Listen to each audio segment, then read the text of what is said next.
ሚስቴን እኮ ፈቷት። የትንሽ ልምጣ። አይዙ አሁንም በግናሃ በቃ ማለት እኔማ አገባ ሲሉኝ የኔ ነገር የረሳሁት ዕቃ ካለ ሰው ልክ ይወስዳለሁ። ቆይ ከኔ አንጣው ከሱ ያገኘው ነገር ምንድነው?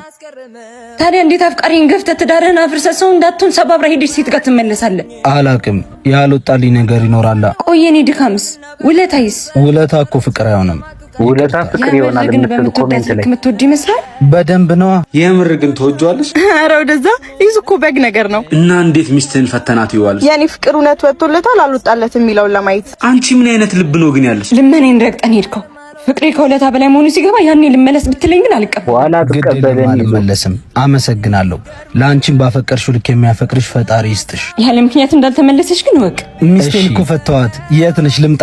አይዙ አሁንም በግናሃ በቃ ማለት እኔማ አገባ ሲሉኝ የኔ ነገር ቆርጦልህ መስሎኝ ተናድጄ ልፈትን ነበር። እየቀለድሽ ነው? አይደለም እባክህ። ለማንኛውም ትንሽ ብታታግለኝ ጥሩ ነበር። ካረሳኝማ ዝም ብዬ ነበር የደከምኩት። በልቻው ጭራሽ አፋታው። ከዛ በኋላ ቀልድ ነው እያለች እንዳይሆን በጣም ያሳዝናል። እውነት እንደዚህ እስኪ የተቀለደባችሁ ብራችሁን፣ ገንዘባችሁን፣ ውለታችሁን በልተው የጠፉ እስኪ ኮሜንት ላይ እስኪ